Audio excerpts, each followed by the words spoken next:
assemblers.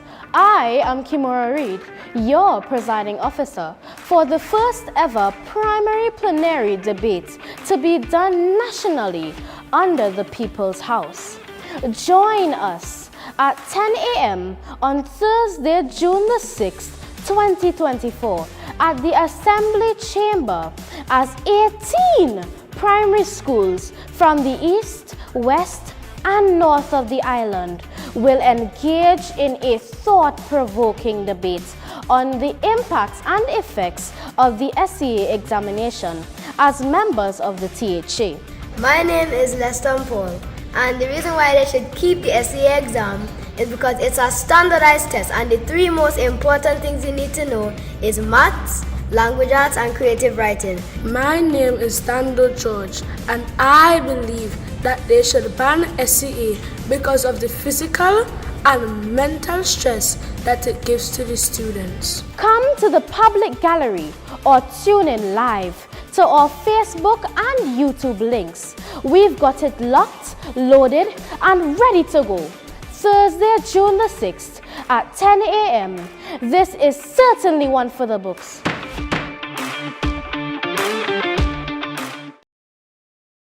Welcome back to the morning show.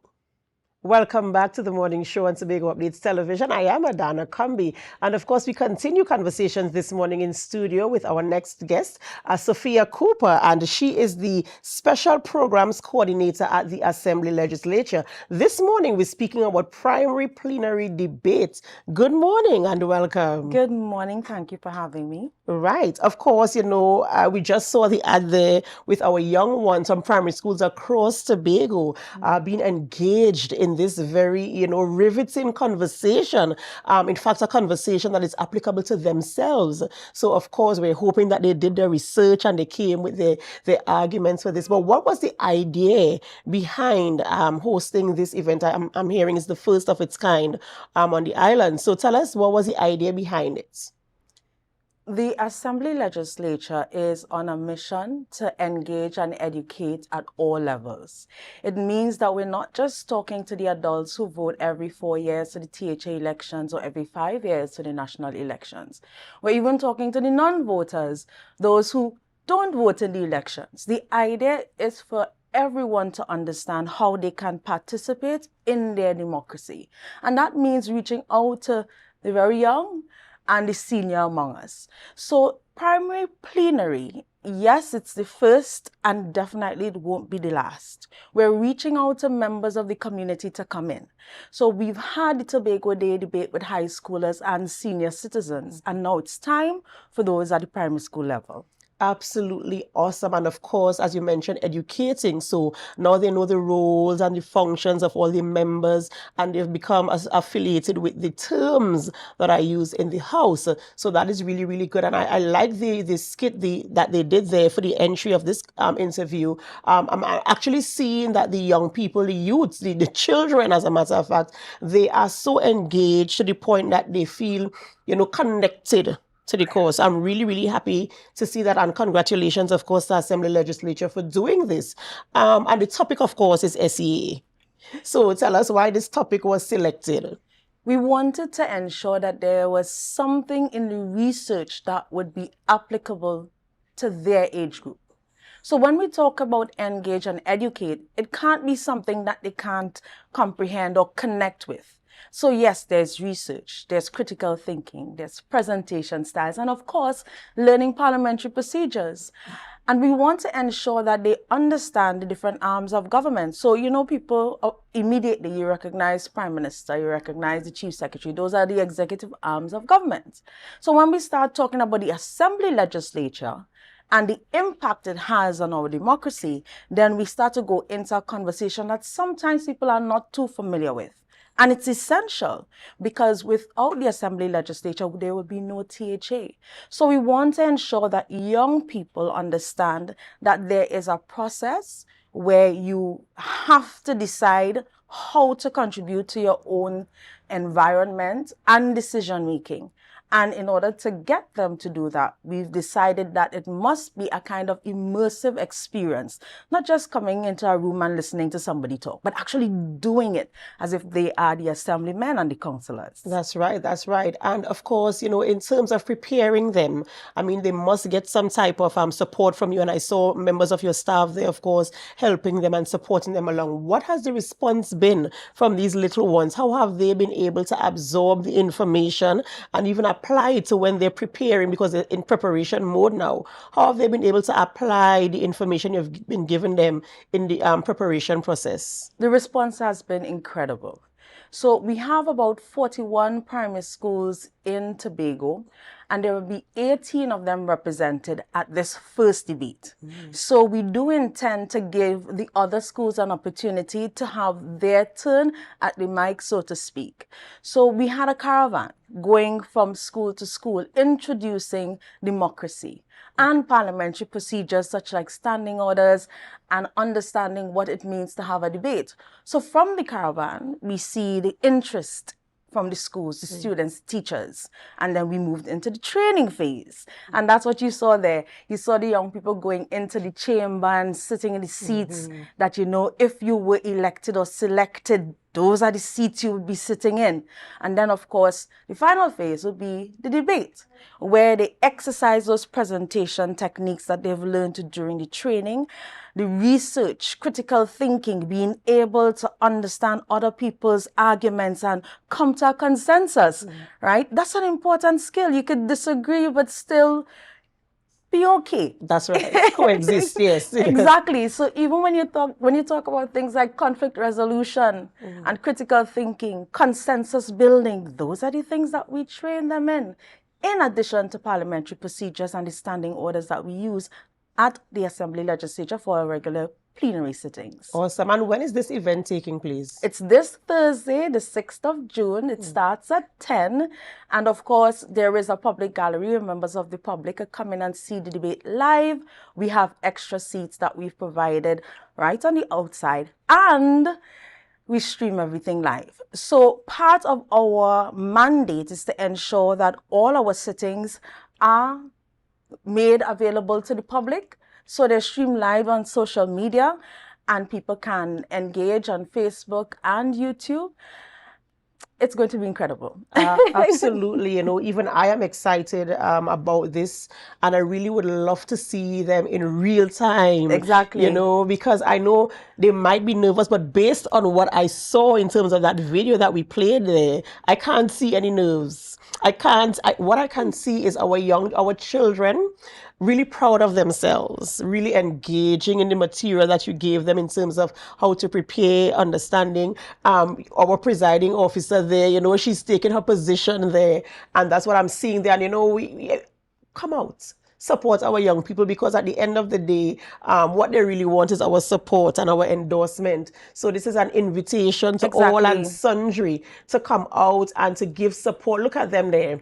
They're going through the paces, they're going through the motions. And some of us have never had this experience. Some of us has never even been to the chamber. So this is a perfect opportunity for parents, teachers, communities, aunties, uncles, to kind of come out and give that measure of support to the young people. I am bubbling with excitement, as somebody who is an advocate for young people especially. And so I'm happy that this opportunity was given to our young people to come out.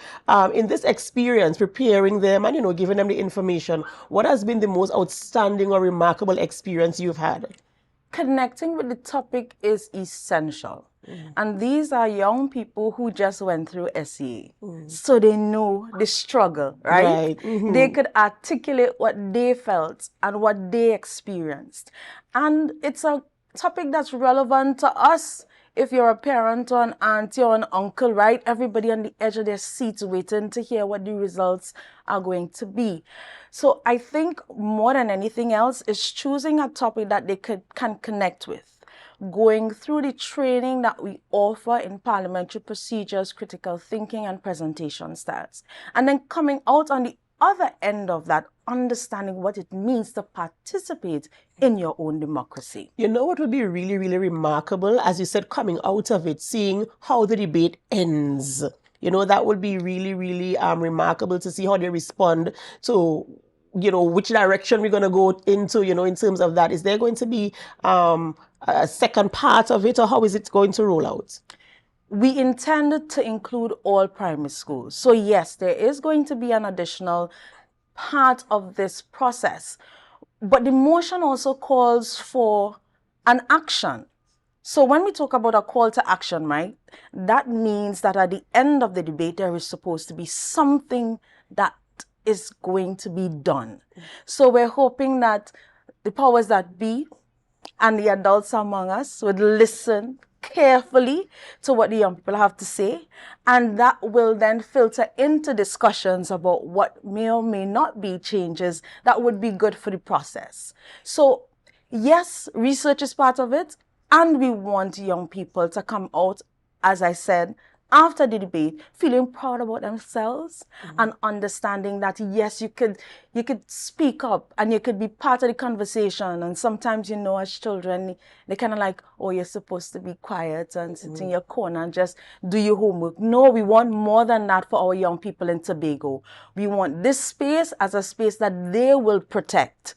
And in order to do that, you must know what you're protecting. Absolutely, absolutely awesome. Congratulations again to the Assembly Legislature for hosting this event and engaging our young people in this type of conversation. We really have to start from the grassroots. And no better place than at that level, of course, and of course, a conversation that is relative to them that they can connect with and identify with. So congratulations again. And I do want to wish all our young people, all 18 of you, or is it 18 of them? So it's 18 schools, but 19 debaters. Right. Yes. So, and then, of course, we have those who sit in the seats of the presiding officer, the clerk, the deputy clerk, and the marshal. So they are going to run their own sitting. Right. Right? They have all the positions filled. And so when that time strikes at 10 a.m., over to the young people. Absolutely awesome.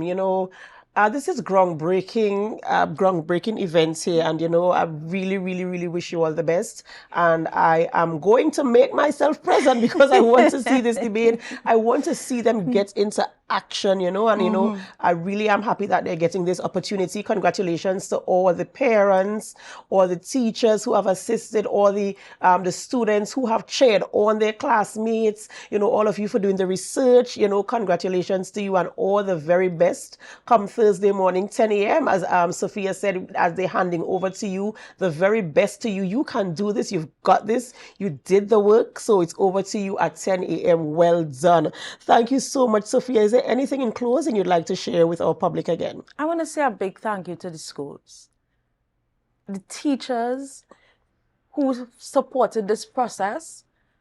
You can't do this without support. And I hope that during the journey, they also took away from the process, because when we talk about engage and educate at all levels, we truly mean that. And so for us, it's about finding ways to connect with people. So we know that the students put in a lot of work, so did the teachers. So a big thank you to the schools for participating, and we continue to ask for their support in everything that we do. Thank you so much, ladies and gentlemen. Speaking with Sophia Cooper, the Special Programs Coordinator there at the Assembly Legislature. Primary plenary debate is on this Thursday, 6th June from 10 a.m. at the Assembly Legislature, and all the invitations are there, or the links that you can join virtually or in person at the chamber come Thursday morning. Let us support our young people. They are the ones who are going to lead us. When it's time to collect your pension, it might be one of them having to pass some sort of legislature to ensure that you get through. So support them from now. Thank you so much, ladies and gentlemen, for staying with us up until now. Of course, we have to go for a short break before we continue conversations in studio with our guests. And before we go this morning, of course, we invite you to help us share the live, share the live, share the live. We'll be right back.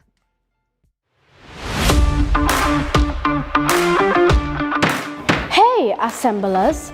I am Kimura Reed, your presiding officer for the first ever primary plenary debate to be done nationally under the People's House. Join us at 10 a.m. on Thursday, June the 6th, 2024 at the Assembly Chamber as 18 primary schools from the east, west, and north of the island will engage in a thought-provoking debate on the impacts and effects of the SEA examination as members of the THA. My name is Lester Paul, and the reason why they should keep the SEA exam is because it's a standardized test, and the three most important things you need to know is maths, language arts, and creative writing. My name is Stando George, and I believe that they should ban SEA because of the physical and mental stress that it gives to the students. Come to the public gallery or tune in live to our Facebook and YouTube links. We've got it locked, loaded, and ready to go. Thursday, June the 6th at 10 a.m. This is certainly one for the books.